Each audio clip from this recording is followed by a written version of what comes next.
好，再来看到的是解放军4舰，这个时候打穿了宫古海峡。日本的方面则是急造它的30人巡逻舰，真的扛得住来自于中国大陆的各种海上的压力吗？另外一方面，中国大陆至日本还有包括了稀土上面的管制，现在呢整个出口已经砍半了。高市这个时候急派他的破兵团到北京，真的能够有效吗？那么抗中是不是已经撑不住了？今天就这些议题，我们会做深度的剖析。好，中日关系现在说呢，又来到了一个最新的一个危机点了吗？来看到最新消息是，中国大陆的海军一共是达到了4艘的军舰，这个时候分成2批，穿越到了宫古海峡之后，就前往了西太平洋。日本自卫队可以说是全程在跟监的，但是在这个军事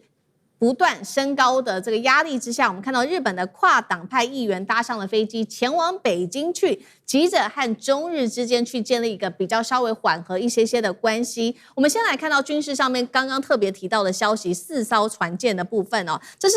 来自于日本防卫省最新的通报。解放军日前一共是派了4艘的军舰，分成2批来出去，包括到了宫古岛跟西太平洋地区。首先我们来看到第一批的部分是052D 的飞弹驱逐舰日克泽舰，成军后说首度的执行了远洋任务，首次就是选在宫古岛、宫古海峡，还有呢在这个西太平洋地区。那当时搭配的是054A 型的宜兴舰。第二批又出的是052D 的包头舰，在这个部分呢，同样也有054A 的玉溪舰一起来穿越宫古海峡哦。4艘军舰当中，现在呢备受大家特别关注的就是我刚刚特别提到的日克泽舰。好，日克泽舰服役的时间大约已经达到5个月了，是首次的执行它的所谓刚刚提到的远洋任务。那目前做了一个初步的统计，052D 的数量它的已经达到了35艘，后续当然还会有新舰持续的建造当中。而近年呢，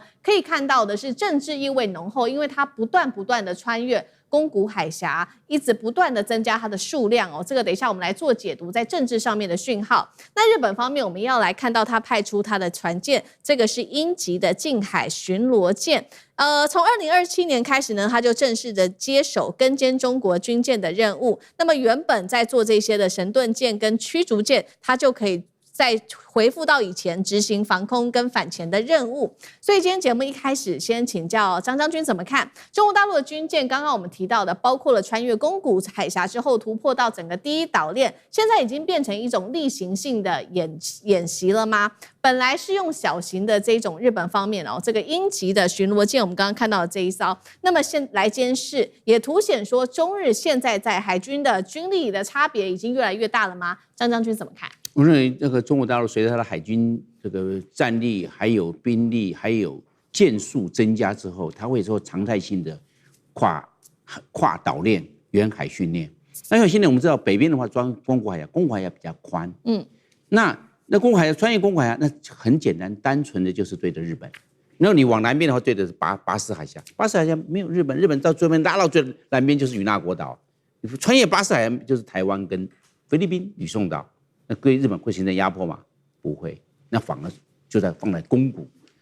那最北边的军ချင်း海峡，那是面对的是俄罗斯。所以我们来看，中国到最常态参与就是宫古，那出岛链就是宫古出岛链，这是最常态性的。而且中国大陆海军多了，现在航空母舰有3艘，那不可能一直在岛链内嘛，它一定要出岛链外去才叫远洋拉链呐。那所以那穿越宫古岛链的机会可能越来越多。这是第二个。那我们一看。日本是现在说实质的监视还是形式上的这种监视？我认为现在它由实质走向形式上，因为现在日本它现在的这个海军跟中国大陆比起来，它吨位还有这个艘数，整个来看是相对逊于中国大陆。那你今天在这一方面，你是不是要在节约兵力上面来做考量？你不要说是大吨位，你吨位你有那么多的舰数都要去出勤执勤吗？未必哦。所以要站在兵力节约的原则，日本会派这种吨位数比较小的军舰来考量，那这样的话比较灵活机动。不要忘了，日本是两面受敌，北边有俄罗斯，俄罗斯一样会给他压力。这个西边的话有这个中国大陆，它是两边要应付，不是只是单边应付中国大陆而已。北边的俄罗斯对日本来看也是形成军事压力。第三个，美军在这一方面的对日本在这这方面的军力上的加持减弱。我们知道华盛顿号现在在哪里？已经往中东去了。那华盛顿航空母舰要去取代，因为林肯号航空母舰执勤要告一段落，它要接替林肯号。那你现在没有任何一艘的美国的航空母舰在西太平洋呢？对，那这样是不是战力空虚？那美军在这方面要负担更大的勤务跟它的区域的责任，所以在这方面他会做相应的调整，而不是大兵力的对中国大陆。那这样的话，他把所有的责任都顶下来，那这样子，我认为他到时候变得兵力调度上，日本在这方面会捉襟见肘。好，这个是军事上面，我们看到中国大陆最新对日本的施压。那日本现在也是灵活的来应对针对于船只的吨位等等，它的调控也灵活的来应对。其实呢，中国大陆的施压不只是在军事上面而已，现在对于日本来说，另外一个非常大的压力就来自于经济上面的施压。中国大陆继续限制，包括对日的这个稀土的管制，还有它的水产的出口，日本的水产出口。好，我们来看到几个重要的经济线的数字。首先是最新统计，中国大陆7月份对日本出口的稀土磁铁只剩下111吨，较去年同期可以说是直接砍半。最重要的是，我们特别关心到的是迪跟特的重稀土，它非常的重要因为呢是电动车马达，也就是日本一直积极发展的这些产业电动车、工业机器人，还有日本要做的军用的飞弹、雷达。航空的必需品现在面临全面断供到现在日本只能靠着这些原有的库存来苦撑着。再来，我们刚刚讲到的水产的部分，日本包括它的福岛等10个都县的水产品持续的受到中国大陆的限制，民间的压力越来越大，但是日本官方也没有任何的办法。所以在这个时候，我们看到我们刚刚特别提到的日本跨党派议员组团前往北京，希望能建立更好的关系之外，现在说呢，接下来的另外一波就是日本的商业代表团也准备要访中了。日本企业撑得住吗？这些官员现在去还有用吗？那么中国大陆的稀土的杀手锏对于日本的扩大影响力，现在到底又到了什么程度？大使怎么看？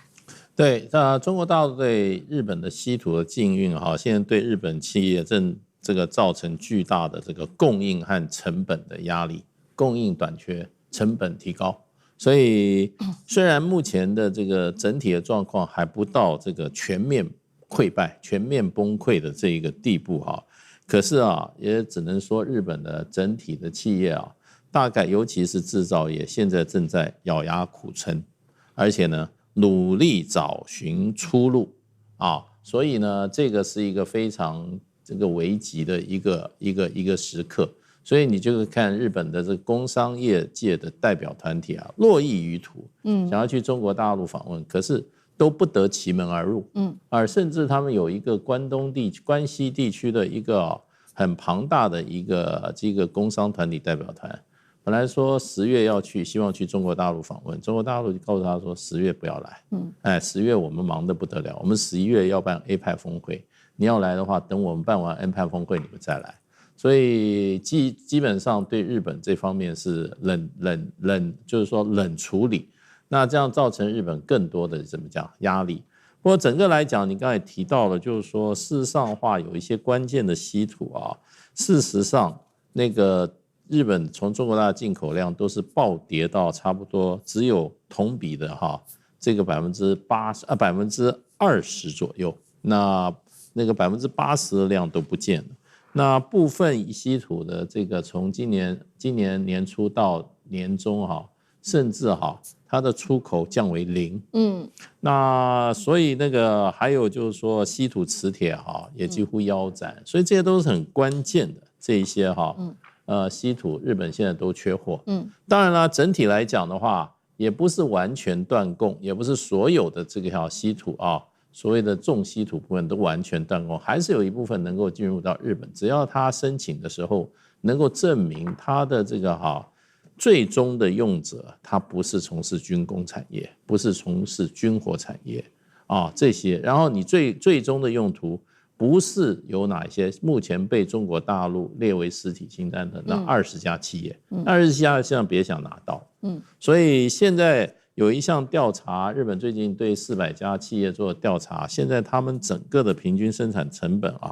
现在是上升了大概22点多，这个已经是竞争力越来越差的日本企业来讲，是一个很大的负担。当然日本现在也积极在怎么讲挣扎，然后找寻出路。第一个就是说他们在发展一种无稀土的技术，那可是最近只有突破就在汽车上面。那日产的汽车它就在电动车里面，它可以减少大概90%的稀土的用途。不过这也只是在汽车、电动车这个项目。另外他们也要建立自己的供应链，可是目前成效很少。因为稀土的供应链需要时间。需要时间。那所以基本上他们这个现在开始想要找这些废品，什么废冷气、废冰箱、废什么都拿回来回收。可是大概是所需的大概达不到5%。所以呢，这些废品回收也没有办法。所以对日本来讲，这个问题是越来越严重。那么正往全面崩溃的这个方向走。所以这个过程中，我想日本必须要跟中国大陆低头。如果不低头的话，尤其是高市扫描，那日本的整体的经济危机就是无法避免。好，所以那日本到底会不会低头？我们现在看到这个跨党派议员已经前往北京了，那希望能够好好的谈。那接下来还会有商界，是希望替高市来保留一些转圜的余地吗？等一下请上志哥来带我们看，因为确实现在这个高市扫描它的压力非常的大。最新的民调，上次我们说还有将近50%多的一个民调是这个支持他的，现在已经来到了最新低，是每日新闻测得的只剩下41%，那民众最不满的就是物价、日元跟债务的问题，甚至呢，这个民众还抱怨他说都没有好好的回应这个外界对他的各种的一些批评都说他只会用社群来回应。那在野党批评他叫做 SNS 首相，甚至石破茂是不是故意跟他拉开距离呢？石破茂在这个时候突然间说，日本应该反省二战，汲取历史教训，被视为是跟高市扫描要拉出距离，真的是这样子吗？那另外有关于这些议员去北京的部分，是希望能够帮助高市扫描跟中国破冰吗？那上次哥又怎么看？好，这次这个参访团呢，是由日本的这个议员所组成的，不是其他的这些贸易界的商人哈。当然，最重要主要是他的这个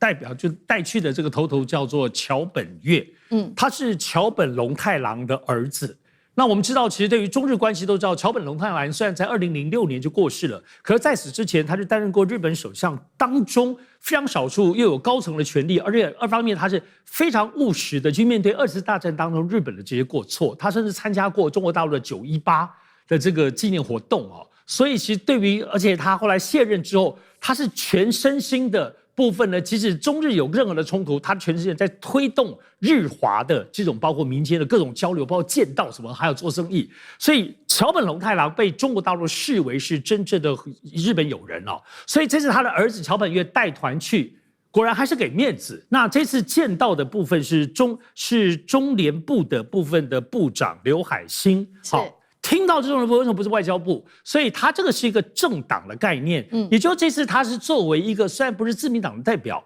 这次只有一个自民党就是桥本月，其他全部都是在野党。但我们都看到这里面的成员，他基本上是日本国会当中一直强调要保有最后跟中国的这个对话通道的这一群这种主和派的部分的议员，所以呢，他们不算是说帮高市扫描来破冰啦。但是呢，作为日本当中表达一方面的政党意见，但中国还是很严格，只看呢用党的部分呢来对话讨论台海的问题啊，讨论这个中日政治互信的问题。当然，桥本月还是很厉害，因为今年6月的时候，他到中国也是见他了，而且见到的都是包括了外交部、贸促会都是副部级，包括就是副部级等上的还是厉害的官员，所以他的影响力还是有啦。中国大陆也没有整个砍断。好，我们来看现在这个部分的影响力，你说真的要怎样？要看9月的时候，那个岩屋义是代表日本政府跟民间的这种国际促进会的真正的会长，桥本月是代会长。会长真正如果中国大陆让9月的部分还是会进门的话，表示还不能说友好，但是表示是民间的部分的对话还是会留着并没有全部打断。但我们知道高市扫描现在这最新的民调是我们看到他给的，这是每日新闻，每日新闻是自由派的一个媒体，所以呢说他已经跌到41%，比照大家，然后说他的不支持已经44%追过了，是比较狠一点。但是我们如果真的就要观察，是从日本 NHK 好了，NHK 的时候在去年10月的时候是68%。对，然后呢再来跌到61%。在这一次的同样的就是这几天调查的部分是来到了53%，所以这个下跌是真实的。那现在其实，在日本方面，我们看除了高市早苗当中很受讨论，无论现在是自民党当中内部的前领袖像石破茂在批评，在野党的领袖，当然民主制宪党本庄支持在批评。另外，大家值得关注是日本非常多重量级的学者，包括百鸟浩跟中市木子，其实在所有对于这个高市早苗的批评，都是目前在日本国内对于高市早苗所有的政策，包括中日之间当中最大的压力来源。好，谢谢上次哥，那我们休息一下，马上回来。观众朋友们，我们要开会员频道啦！因应呢美中、中东还有印太的乱局，你看到的是新闻，我们看到的是背后谁在操控这个世界。加入会员可以取得独家视角的通行证，你将优先取得更深的观点判读，包括了核心真相分析、历史脉络拆解、局势推演逻辑。同时解锁会员勋章、优先互动权、问题解析、幕后花絮，支持我们制作高品质的影片。点击下方的加入键，一起成为战友吧！我们会员频道见。